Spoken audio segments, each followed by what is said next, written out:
All right, let's go ahead and get started. Welcome everyone to the Naturalist training. We're doing the first training on community science and an introduction to iNaturalist. This interactive presentation is an introduction to community science, and iNaturalist will explore and explain what iNaturalist is and how we use it at our BioBlitz events. You'll learn the why should you use the iNaturalist app if you aren't doing so already, and how you can improve your experience if you're already a user. We'll provide examples of scientific studies using iNaturalist data in order to learn about our environment. And just as a reminder, this is part one of a new series of Naturalist presentations. Hi, my name is Deb Kramer, and I am the Executive Director of Keep Coyote Creek Beautiful. And I am really excited to share this project today with everyone. And it's a great way for you to learn about what we do, as well as our partner, Merav, at the BioBlitz Club. Well, I've been out and about in Coyote Creek's watershed for the past 8 years, and just seeing how happy people are when they learn about and share what they discover. And our naturalists at our BioBlitz events are some of the most joyful people I've met. So a little bit about KCCB. Keep Coyote Creek Beautiful is a community-based organization that sees Coyote Creek as a resilient ecosystem for all living things to enjoy. We engage, educate, and encourage people by bringing communities together to take action for, learn about, and play along a healthy Coyote Creek. Examples are that we've hosted creek cleanups, BioBlitz events, hiking, and even nature walks. We also provide classroom education and college projects. BioBlitz Club is led by Merav Vonshak and a citizen science organization, and it's a citizen science organization to encourage people to get outside and learn about nature. Through this group's actions over the nearly past 5 years, she's hosted over 60 events, but well over 1,000 people have participated and contributed to the growing body of knowledge about nature through iNaturalist. Before we start the presentation, I'd like to give you your best Zoom experience.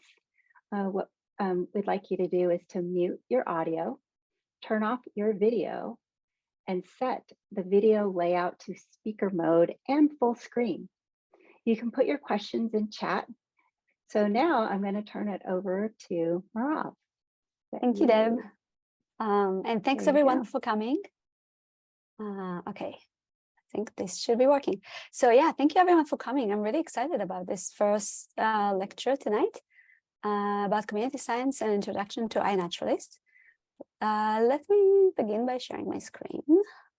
Okay, so yeah, let's just get started. If you have any questions, please type them in the chat. If it's something you really need to be clarified during the presentation, I'm happy that Deb, jump in and ask me that question.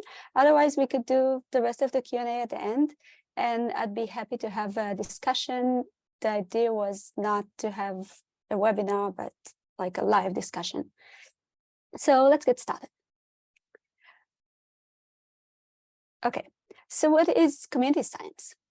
Community science is different projects where volunteers partner with scientists to answer real-world questions.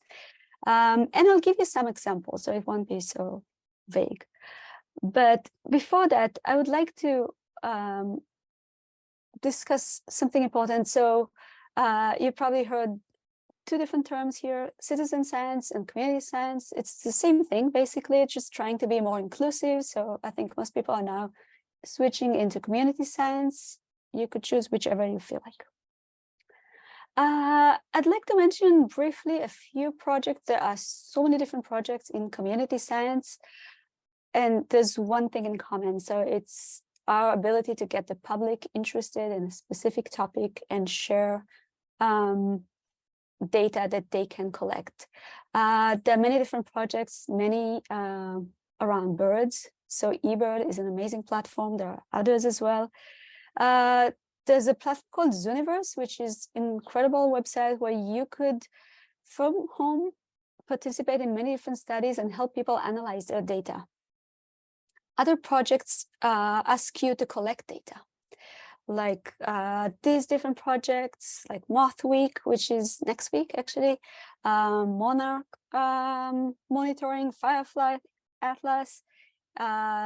There are apps for rocks, there are BioBlitzes for sudden oak death. There are many different projects. I will focus on a few specific examples. But before that, a few organizations in our area. So I know that we have people here from different places, but in the Bay Area here in California, a few of our local organizations are, of course, Keep Coyote Creek Beautiful and BioBlitz Club, but also Sequoia Audubon with many of her friends there, California Academy of Sciences, and Holy H2O that hosts events in this area. And now for a few specific examples. So, of course, I have to talk about ants, because that's, I think, I studied ants for many years, and I really enjoyed being part of this project where people have been monitoring ants, native and invasive ants in Jasper Ridge, which is a Stanford preserve near Palo Alto. We've been monitoring these ants since 1993, so it's 30 years now. And it started as a graduate student project, but for about almost half the time, it's been a community science project where we get people from the community that learn how to identify ants and then participate in the survey and document ants. Another project that I'd like to point out is called Bug Club, which is an awesome name. For about 13 years, I think, this group led by Grassroots Ecology, which is a local nonprofit, monitored Stevens Creek in Cupertino in a few different points, collected samples of macroinvertebrates, or these cute creatures in the photo, and analyzed them for a whole year. We had a group of volunteers that would sort out these creatures and collect all the data. And I think it's a great example because one of the best volunteers in that project, and I was just a volunteer there, I just participated and helped out people. One of the best volunteers there was a professional golfer, which I think is awesome. Like, this is a really nice way to engage the community, to learn about the creek. From looking at these different creatures, you can learn about like how healthy the creek is. And if you do it over time, you could learn a lot of things. For example, there was an invasion of a snail into that system while the project was being done. So it's really interesting data. Unfortunately, the project has stopped. Maybe in the future, they'll find more funding for that, because I think it's a great project. And then I'd like to give a different example. So this is one of the many Facebook groups that engage the public with collecting or sharing information about observations. Okay, so people share photos of insects, other arthropods, reptiles, amphibians that they see. They write down the location and the date and share a photo. And the example I wanted to show you was about this one specific species that started emerging early May this year. So people started sharing all these weevils. This is a really nice beetle, really large for a beetle. So people started sharing many of these beetles in Israel in many different locations, and hundreds of them, sometimes washed on the beach.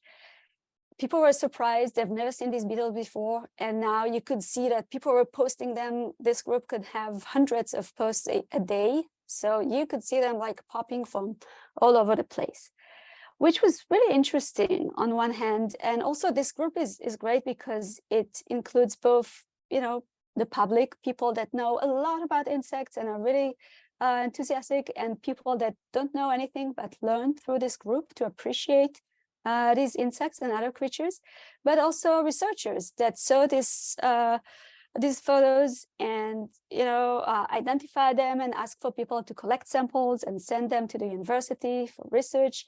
And there was this little publication about it. So there was a lot of engagement. But I can tell you that when I was looking for all these photos to share them with you, it was really difficult for me to find them because there's no structured data here. It's just really difficult to extract the data because Facebook is more about public engagement, about writing comments, about sharing knowledge and all that stuff. But it's not that easy to extract the data from there. So you kind of need a different platform for that. And that's what I'll share later.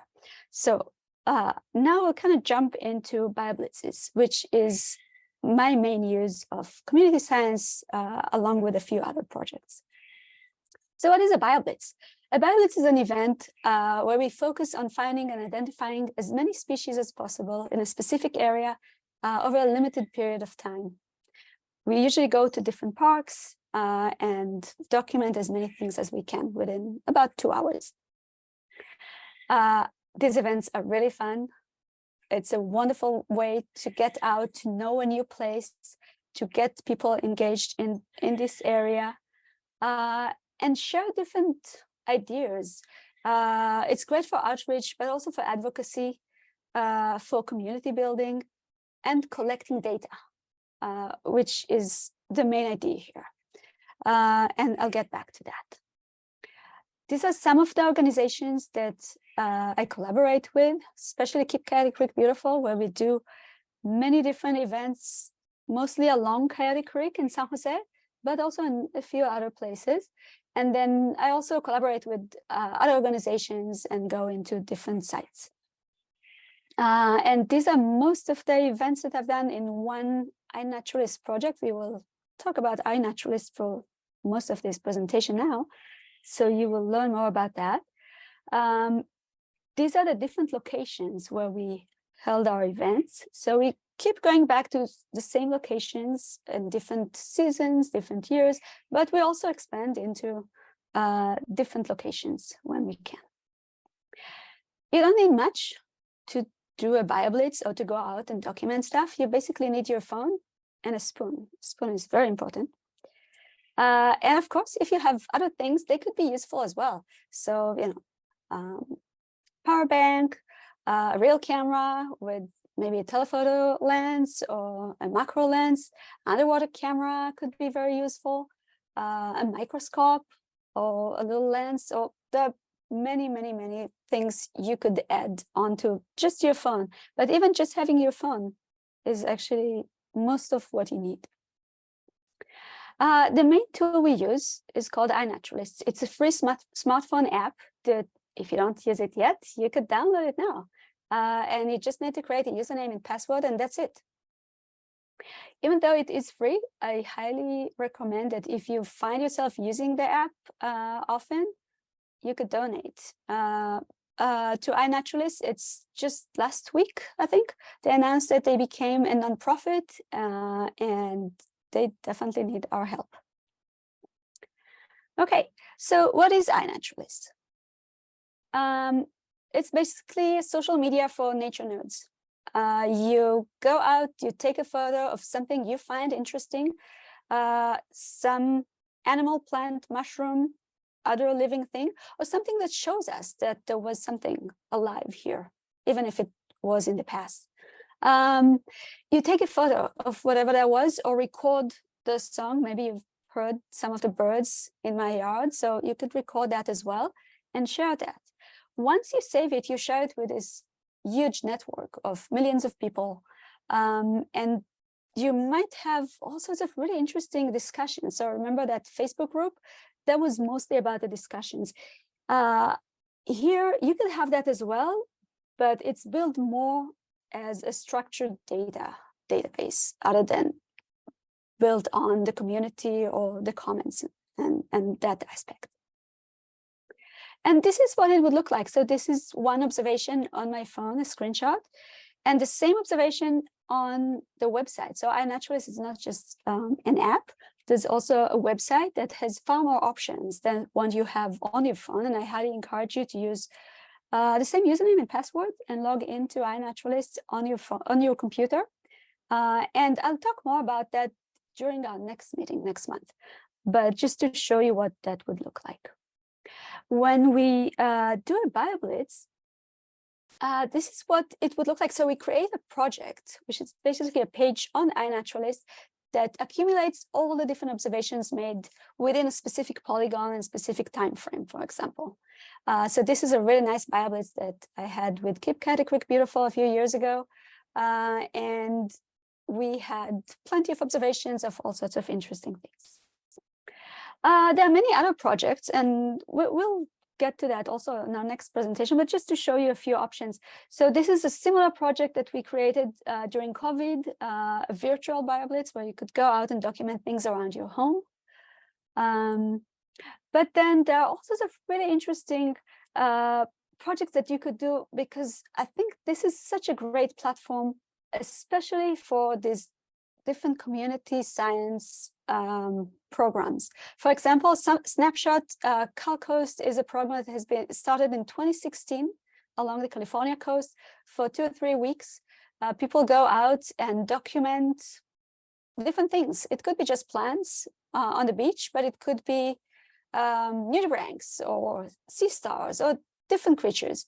And it all gets into one huge project. And some people, are just randomly on the beach and they take photos, and that will get into that project as well. But some people intentionally go, and you could find a web page with directions. What are the species that we're most interested in identifying?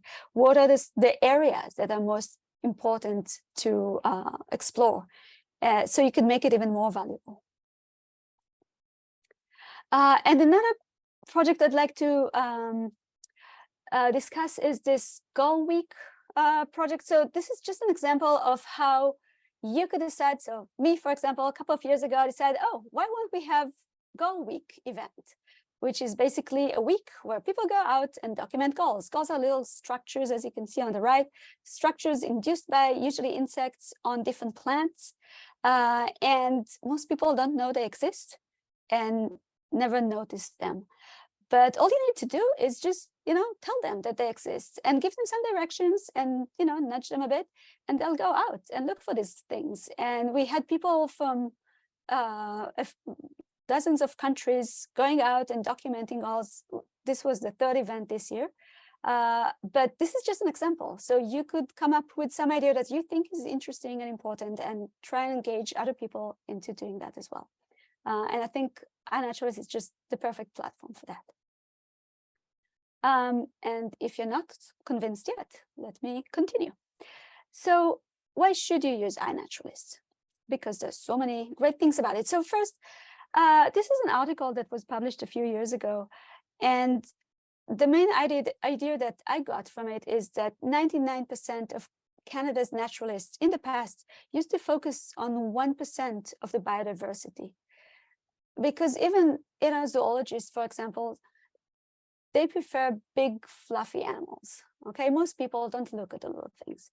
But I think that iNaturalist is a great tool that makes you look at much more than you're interested in. So I met many people, and I can also tell by myself that when they started using iNaturalist, they were mostly interested in birds or mammals or insects, for myself.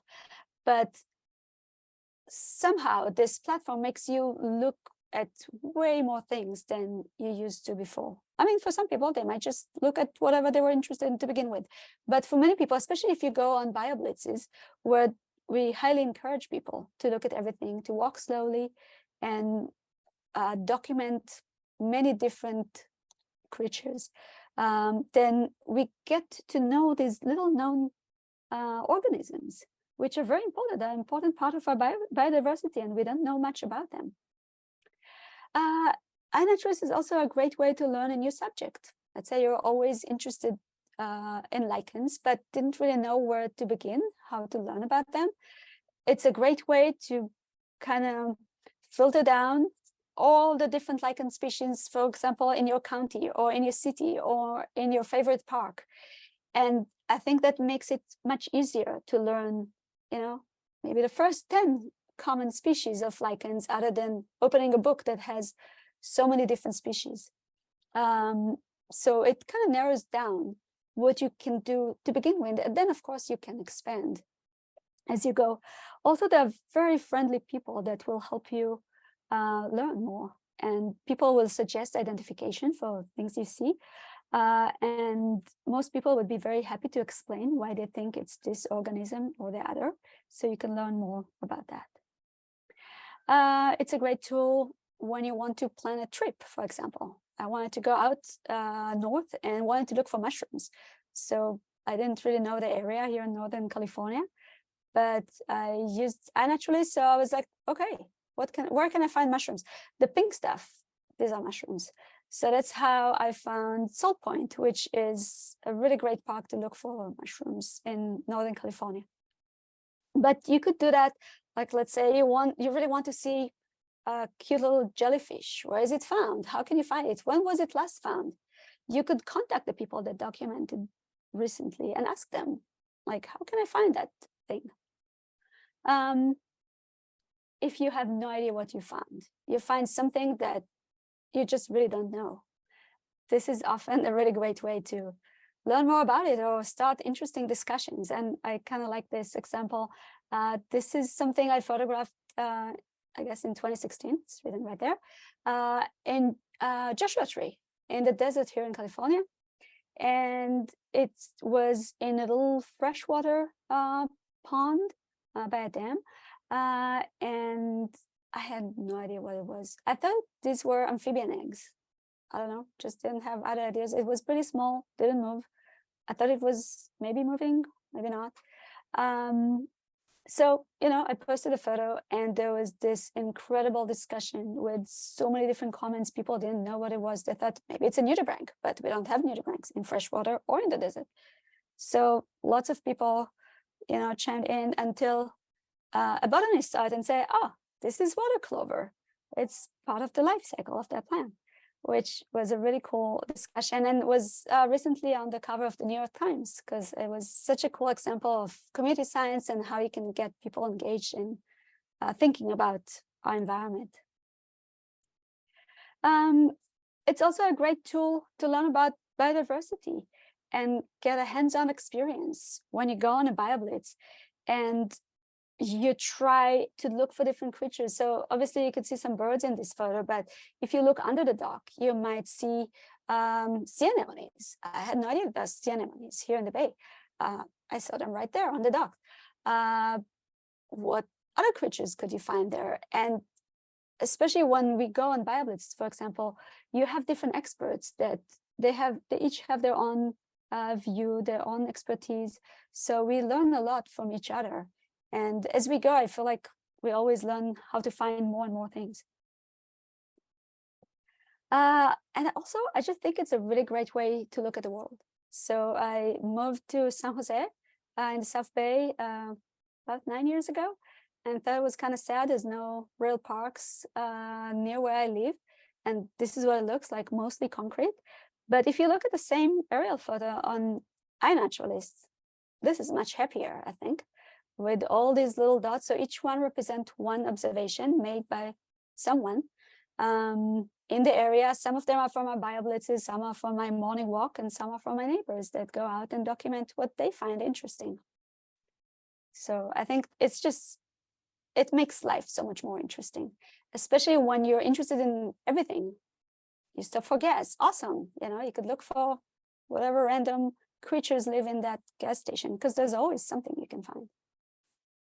And these are some of the creatures that you saw in that previous slide. You could use iNaturalist to catalog all your photos. So I find it easier to find my own observations, my own photos on iNaturalist than on my computer, even though they're somewhat sorted and organized. It's very easy to filter results and data on iNaturalist. You could share information about yourself, different links, different projects that you do. You could look at your life list. You could look at a calendar of the places you've been and what kind of species did you see there? Did you find something new that you haven't seen before? I'm really interested to see. It's like, oh, have I seen this before? Oh, no, yes, I did, like 3 years ago. I forgot about it. You could see everything on a map. I really love maps. So I find this a wonderful feature. And again, you can easily filter all your observations. So for example, I need to prepare text or material for an event. I can remember maybe, oh, I saw that beetle that I want a photo of a specific beetle. I remember I saw it in Coyote Valley a few years ago, but I'm not sure where to find it on my computer. So I can easily, on the map, like restrict my observations into a specific area, maybe a specific season, and then ask iNaturalist to show me all my observations from that point of time. And it's within a few seconds, I will find that beetle that I wanted. So I think that's really useful. And why do we do all this? Okay, so I mean, I'm sure there are other ways to do everything that I just showed you, but I think to me, the most important aspect here is actually collecting data.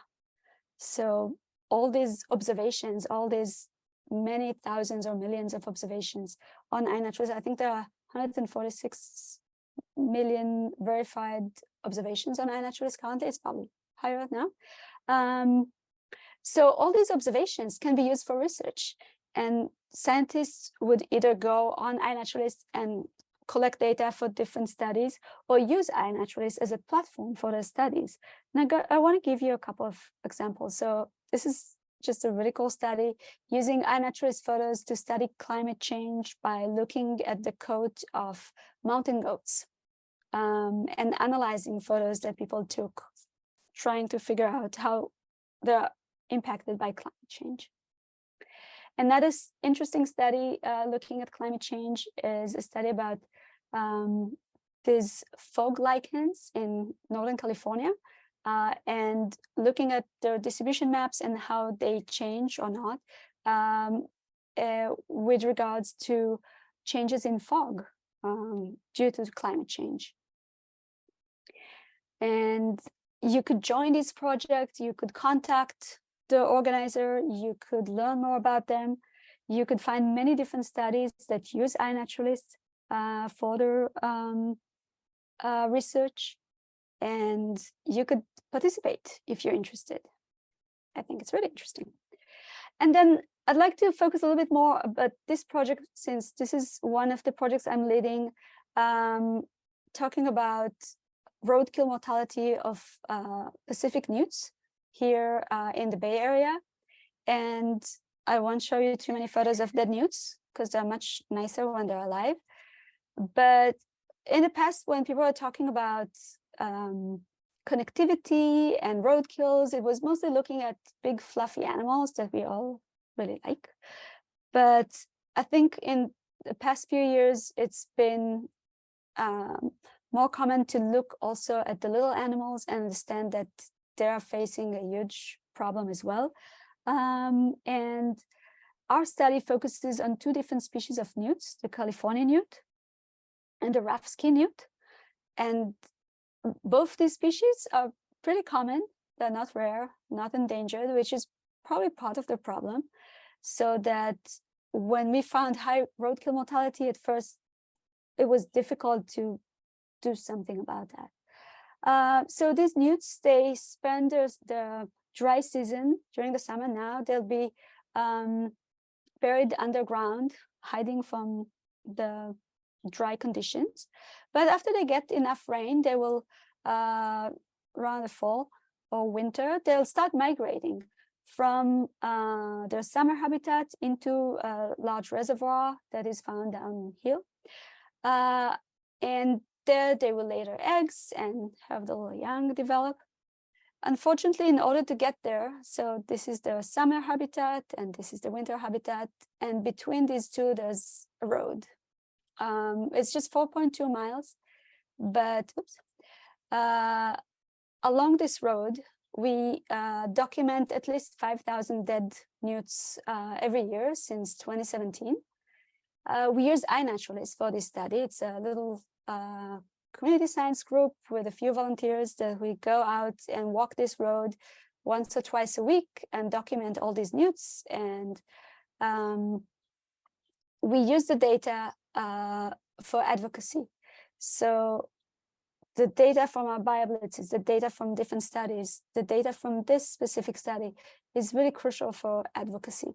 And we find it really useful, and it's just a great tool. It's difficult to ignore something that is ongoing, that has very strong data. This is what it would look like.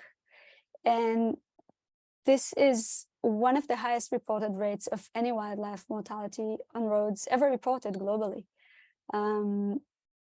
But it's probably not unique in any way. It's just, this is a place that we studied.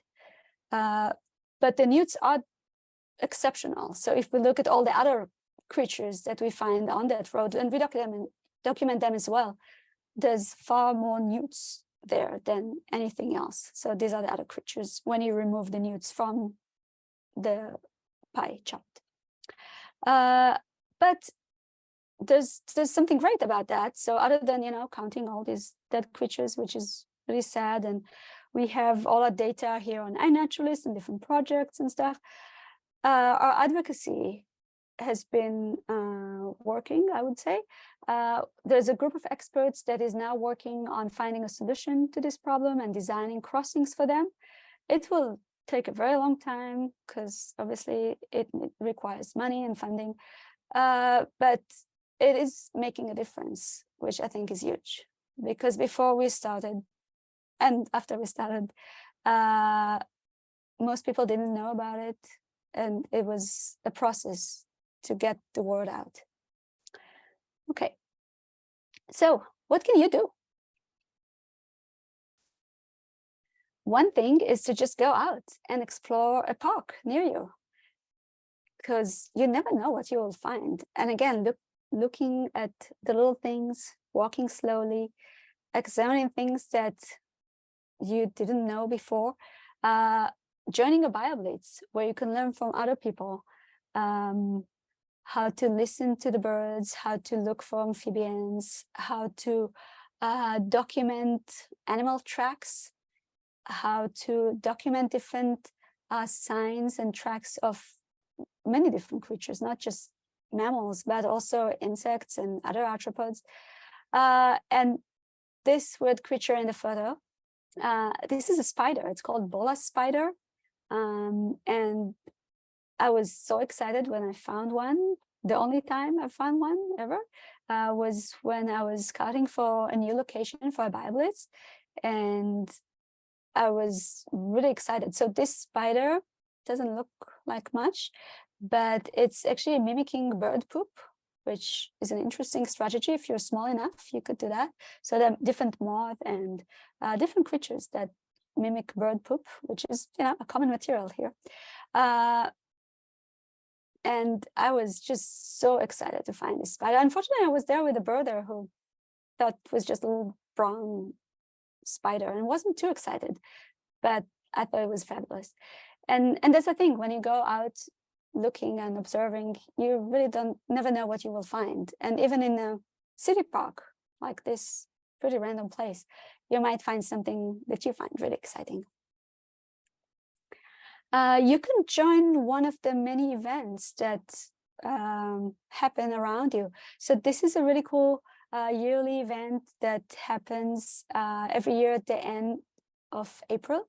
It's called the City Nature Challenge, where many cities from around the world, hundreds of cities, would compete, friendly competition, I would say, with each other about documenting as many species as possible and getting as many people as possible to participate, and the highest number of observations as well.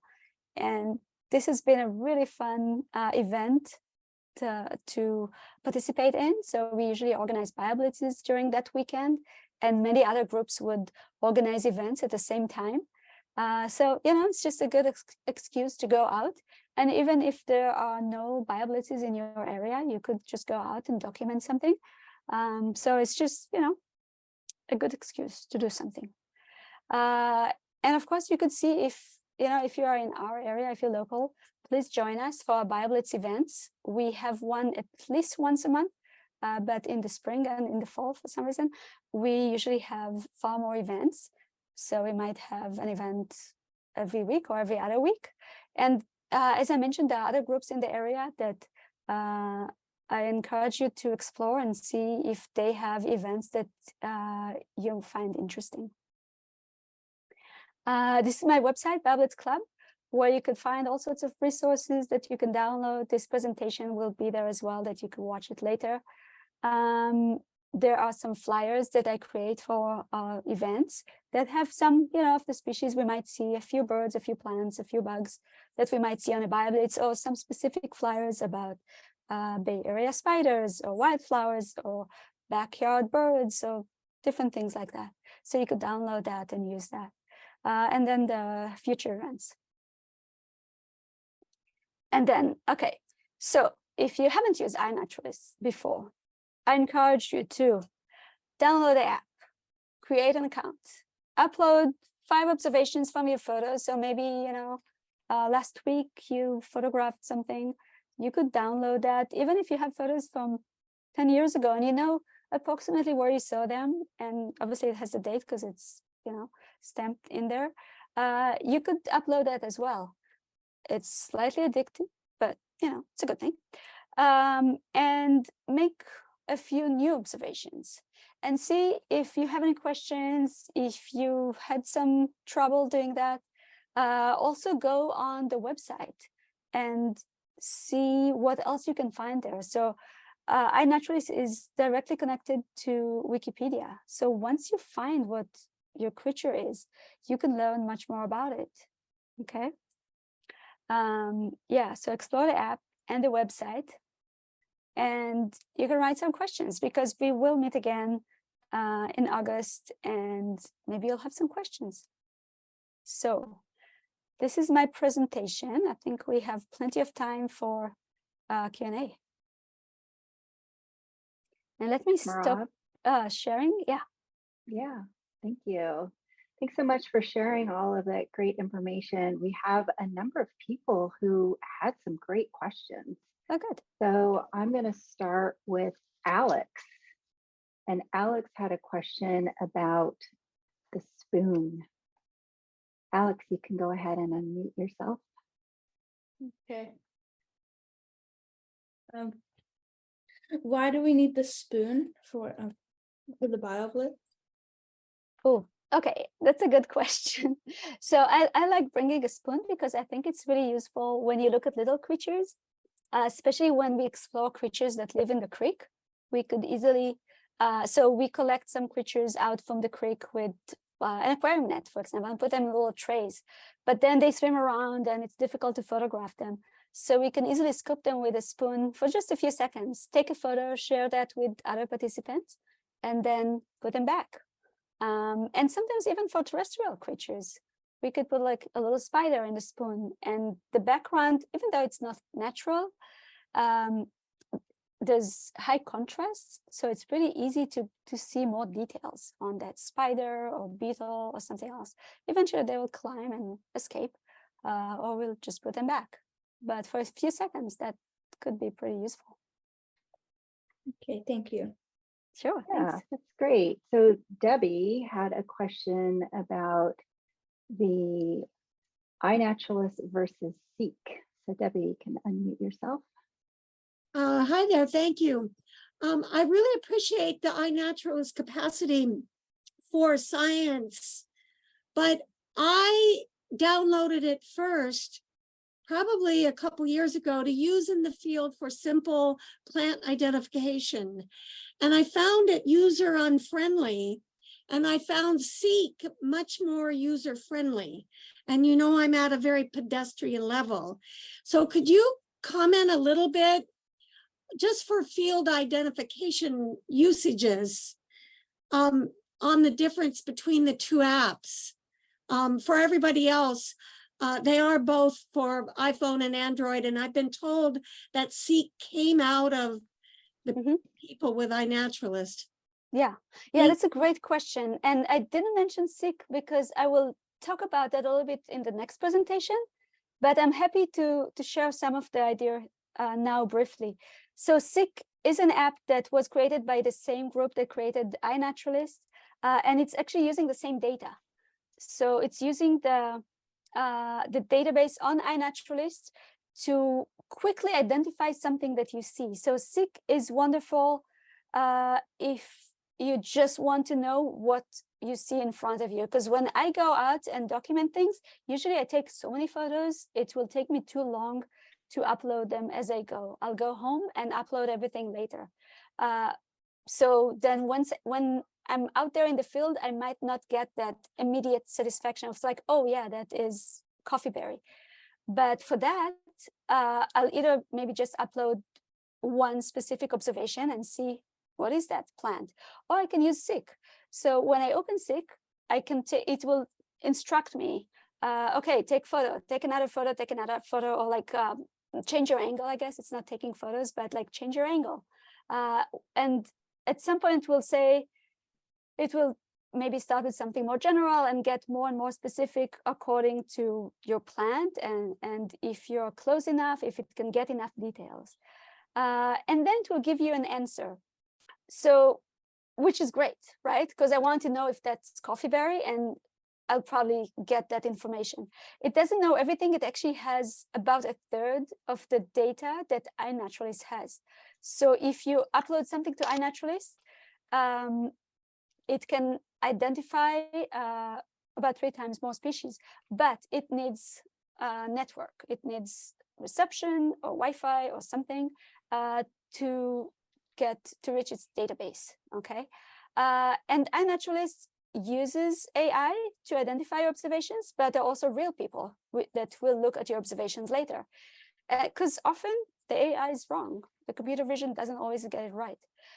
For some things, I mean, it's amazing. It works very well, but it's not perfect. So getting that input from real people is really important. And when we do BioBlitz, for example, we try to go over all the observations later on and help people identify what they saw as much as we can. The other thing that I think is really important to understand is that I see seek as a great option for personal learning. Let's say I want to learn about plants or lichens or something else. Then I could use that when I go out, take these photos or take these observations, and it's like, okay, I learned something. I can check it again and again and again. But it doesn't collect that data. If you want to share the data with scientists, with the community, you have to do that specifically. You have to upload specific observations from sick to iNaturalist. It won't do that automatically. And that's my goal, for example. I like the hoarding aspect, okay? I like collecting those observations. I like to know that they're there and that I can find them later, that I can use iNaturalist to find all these different observations and to look at all the things that I found and to analyze differences between years and seasons and sites and all these different things. I love that. So, but I think sick is great for specific uses, okay, for your personal knowledge. Thank you. Tiffany wanted to expand a little bit more on how Marine Science Institute uses SEEK. We work with a lot of like really young families with young children, like 5, 6, 7, 8 is kind of our bread and butter. And we have just found SEEK to be really like useful for that age. And then the parents who are typically, you know, more science driven will be like, oh, well, the kid can use SEEK and identify stuff and take pictures and whatnot, while they're actually using iNaturalist and recording stuff in a more science-minded manner. But so it's a really just nice introduction for young ages, while they still have, like, the parents still have the option to, you know, participate a little bit, you know, more heavy-handed. So we use both interchangeably, even when we do BioBlitzes and stuff, just because it keeps little ones busy but interested. Yeah, I think that's great, because I think for kids it might be actually better, because it's, as we've noticed, it's not that easy to take focused photos, for example, for iNaturalist. But on SICK, you don't actually take a photo, but you kind of, you know, change the angle, you observe it with your phone, right? And then at some point you can take a photo, but that might be working better for the kids. So well, and they get see. badges as well. Yeah. So there are like badges and like little leaderboard system in there too. So they get they get Mhm. rewarded for participating more. So who Yeah, and it doesn't doesn't like a collect badge? your data. So, parents might feel better about their kids using SIG. So I think, yeah, it's great. It's a great tool. It's a great platform, but it's just, I think it's important to understand the difference. And I think it's great that they're using both and that the parents know it's like, oh, okay, I'll use iNaturalist, or maybe I'll share that on iNaturalist later. But I think it's important to understand.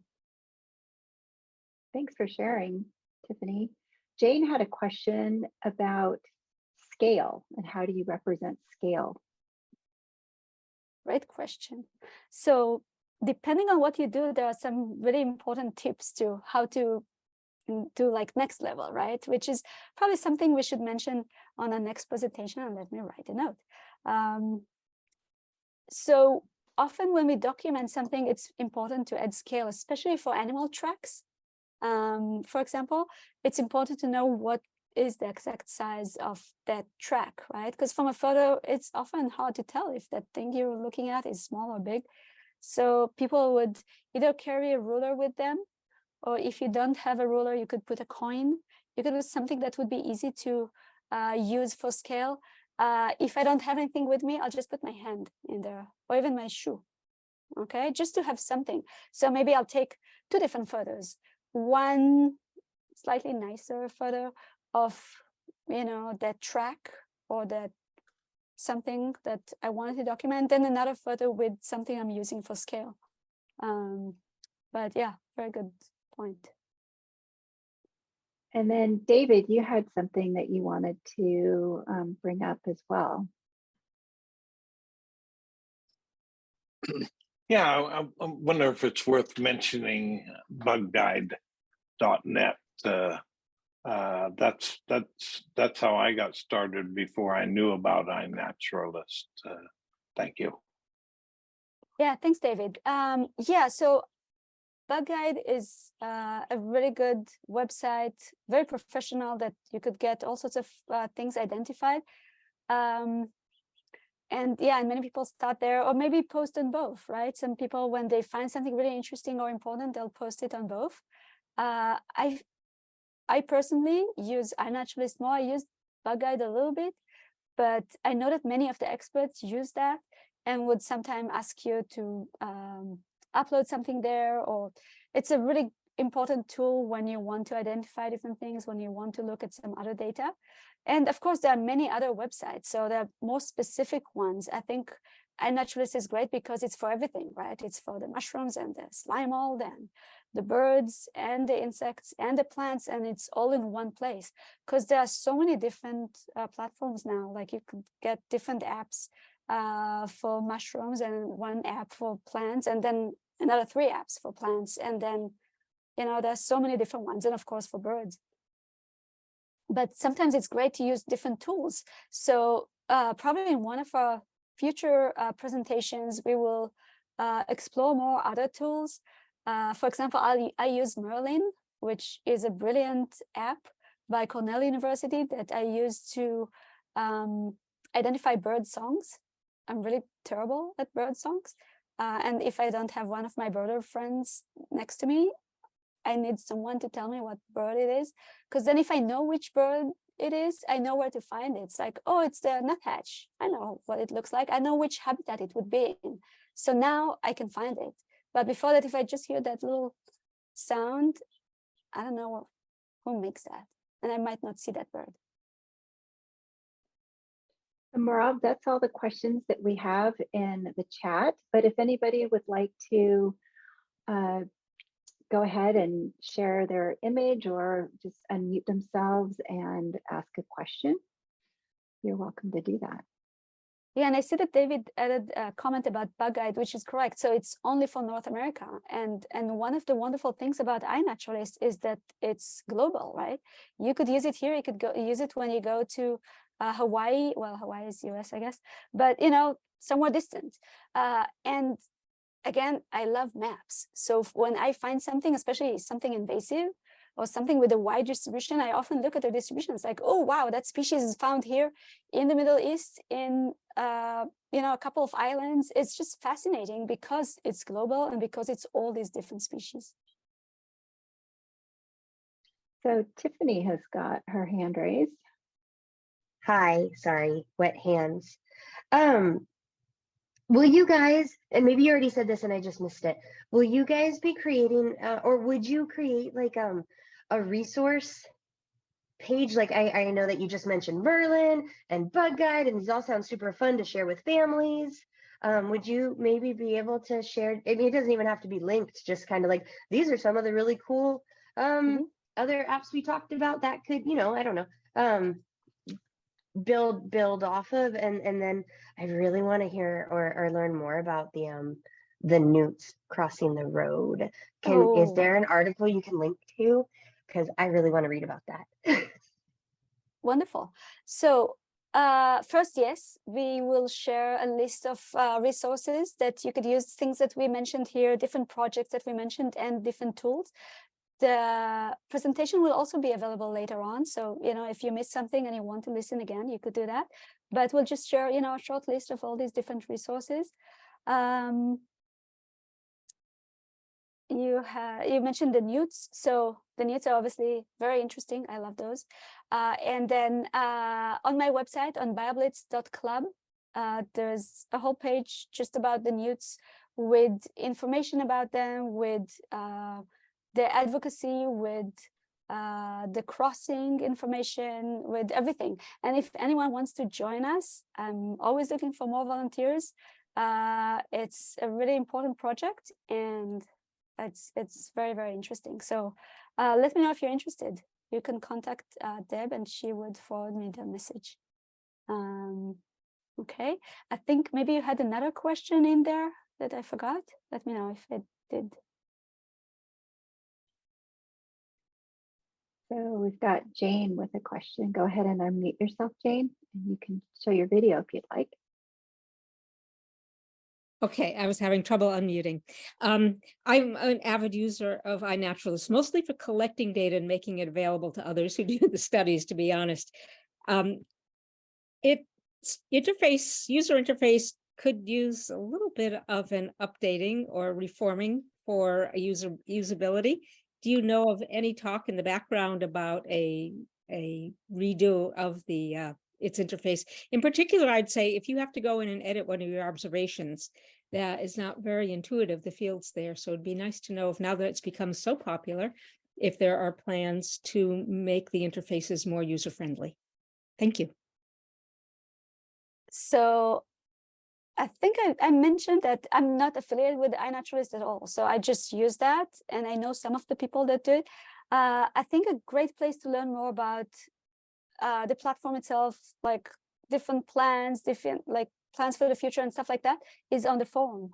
So there's a really interesting forum that you could read all these different topics. You could create a topic and ask a question like that, and that might be helpful.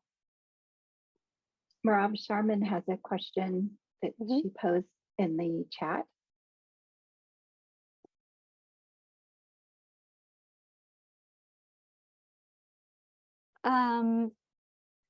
So I think it's a good question, like how to find out other naturalists where you're traveling, right? Something like that.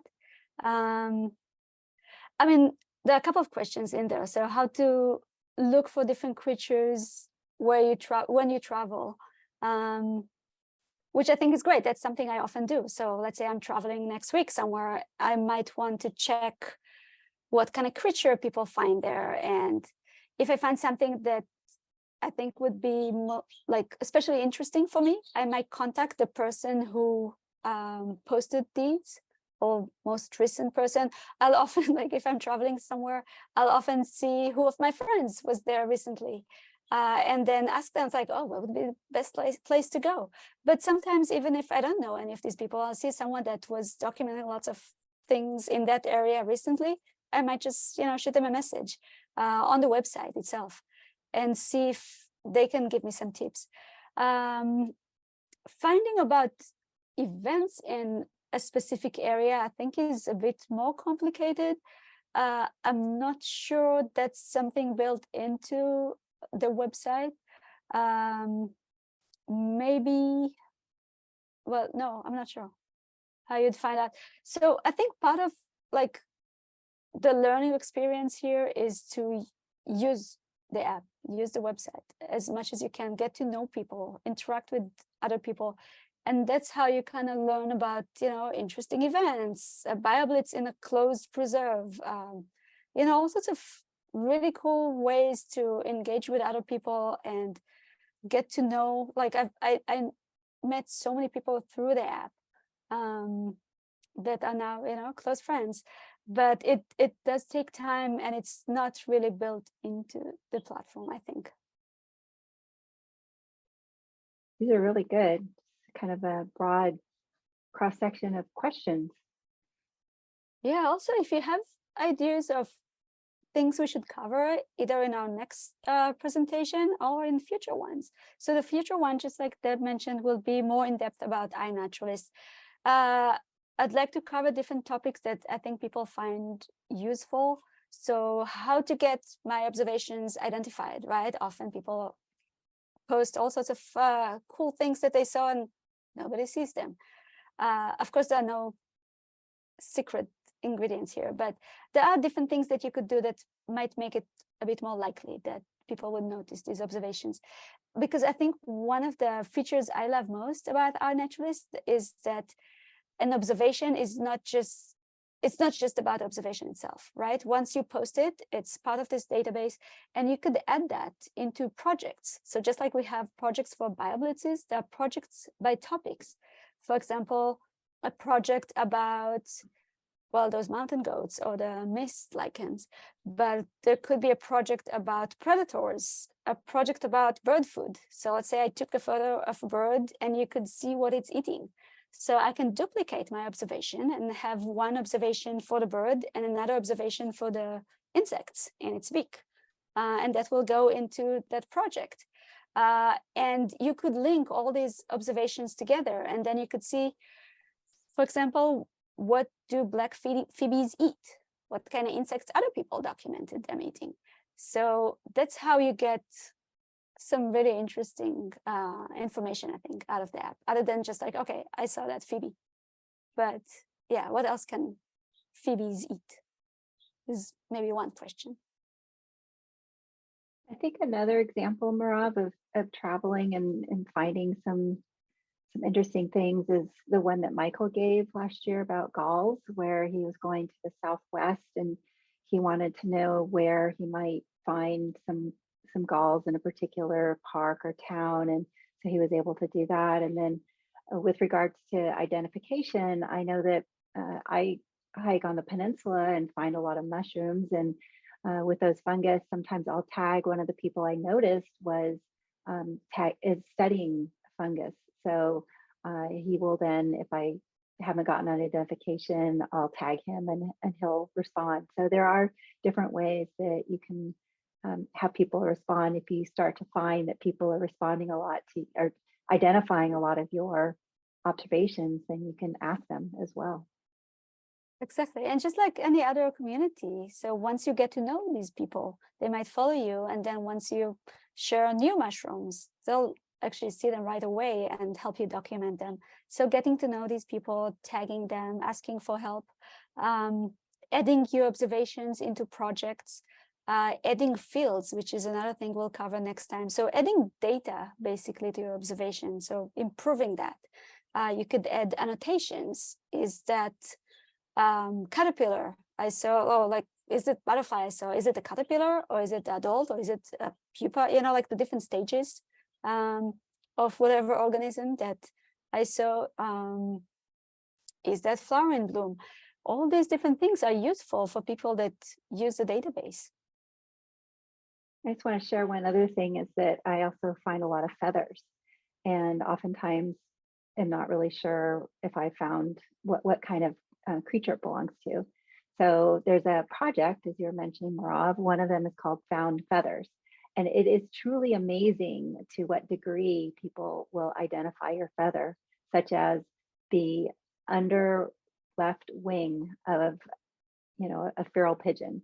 So it's really amazing to see how in-depth people have studied these different creatures and what they're able to share with you. Yeah, and I think that's a good example because, so we mentioned that you could document animal tracks, but feathers are really important when you want to document different birds that you might not see when you go for a walk, but you might find their feathers. And there are many things like that that you could document. Scat is another, and of course there's a project for scat, but many of the mammals, we can't actually see them during the day.